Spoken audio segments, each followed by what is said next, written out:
actually in this new revived West End musical. So let's see a couple of dozen dreams crumble and one burst into life.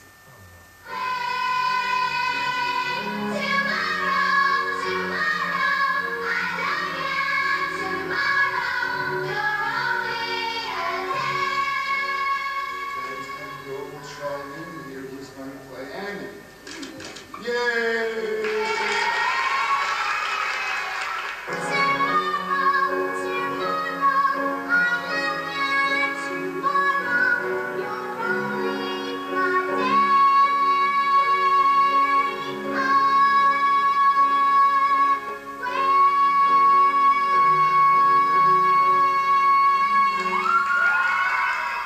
Here she is. This is Annie, or rather, her real name is Charlene Barton, with her mum Lisa. Hello, Lisa. Or is it Lisa? How do we say? Lisa. Lisa, that's good. Congratulations to you. Well done. How old are you, Charlene? 10. Just 10.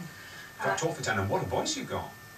Did she go to school? I mean, you know, voice She's no formal training whatsoever. She just attends a normal primary school, no stage school. Aren't you a deputy head of school? I'm a deputy head of a primary school, yes. So you can say hand on heart you're going to look after her education. Most definitely, it's paramount. Yeah. Well, do you know what vibrato is then? You know what that is?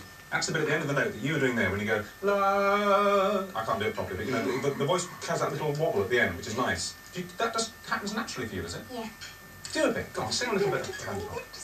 Tomorrow. The sun will come out tomorrow, so you gotta hang on till tomorrow. Come what may, tomorrow, I love ya, tomorrow, you're only a day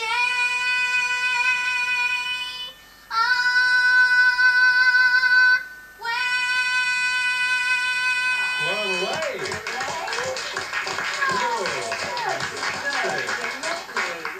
You're only one of two Annies, aren't you? Because he's so little, they have to swap you about a bit so you get him down. And you're going to be the first one, do the first week. Right, and you know who you're going to be starring with? Leslie Joseph. Leslie Joseph? Leslie Joseph. Leslie Joseph, who's waiting to come into the studio and sit down next to you right now. Here she is in a clip first from Birds of a Feather. Reputation is on the line here. One thing's for certain, I'll never dare show my face at the tennis club with this hanging over me. Maybe I'll never be able to go back there. Maybe I won't be able to live in my Chigwell anymore. We'll be banished from Eden. There'll be a big splash in the Sunday sport, and then we'll have to move to Romford, where we fit in. Now you know how we felt when we got all those accusing letters. We didn't get much support from you, did we? You just called a neighbourhood watch meeting and sided with them. That's a good idea. We could get all the neighbours round to discuss Dorian's private life. Yeah, a sort of neighbourhood crotch meeting.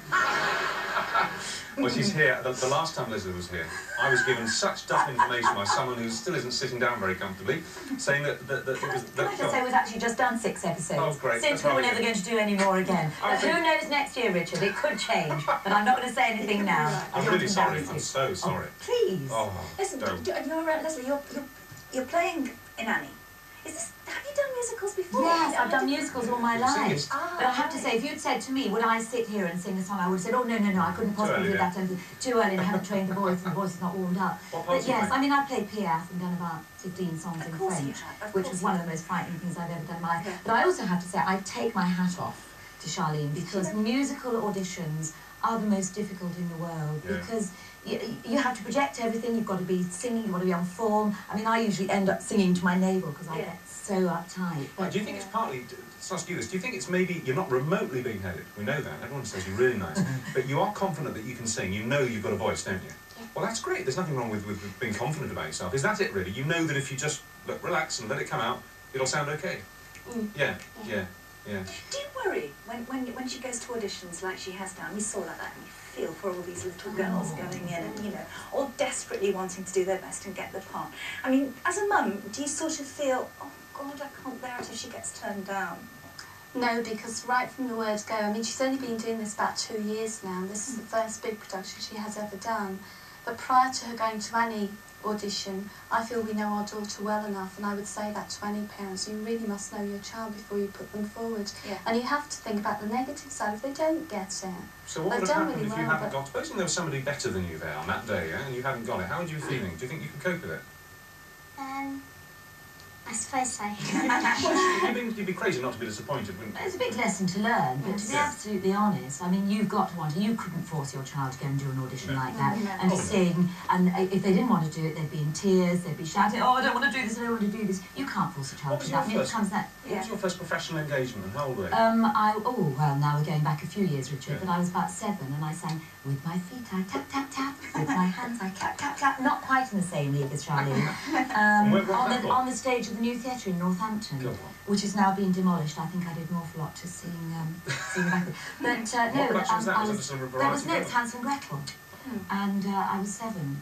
And then my first professional engagement was understudying in review, and I had to sing a song called Torch Song, and I never ever went on, and I hated the people that were on because they were never off. They were so healthy. That must be really nervous. I was absolutely desperate, but I've always done musicals, and I absolutely love them, and there's nothing so exciting. Yeah, you're in Annie, you're the villainess, really. Yes, I am really. It's horrible person. I'm ghastly. We're going to have a great relationship, Charlene. But it's a great role for me. And I mean, she's the star. I mean, and that's the song. And you know, I've had people actually ask me if I'm playing Annie. I mean, they obviously don't know. Seriously. I said, no, darling, I'm not playing Annie. The hair's the wrong colour.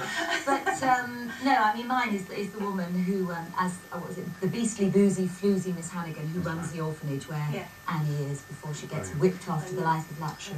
Can I just ask you very quickly before we let you go? You just mentioned about being an understudy and would have killed to get on. Does that ever happen? Oh yes, I understudied Maureen Lytton in Wonderful Town and went on, and I think I had 2 hours' notice. No, I didn't mean that. Oh, sorry. Actually, I missed it. In the mythology of the theatre, has there ever been an understudy who's like put a tripwire on the stairs or sort of, you know? Oh, you mean an understudy playing to get on? To get on. I don't know any of the movies, I think, Richard. I can't imagine that. I don't know anybody. No, I just watch it back, Leslie. Are you in rehearsals now? No, no, because you haven't even met before today. This is our first meeting. Right, okay. I've just had a little tear came in my eye hearing you sing that. It's the most wonderful song. And I have to say, everybody that said, oh, you're doing Annie, that is my favourite musical. I just love it. It's such a feel-good musical. It's a real family show. Well, when does it open? It opens, I think, when is it, darling? The 30th? Victoria Palace Theatre, September the 30th. You've got lots of time to practice. You're going to do really well. We look forward to seeing you in it. Lots and lots of luck, Charlie. Thanks, Lisa. Thanks, Leslie. Lovely to see you again. We'll see you in 6 more non-axed programmes. Right. Okay, we have to take a quick break. We're back in.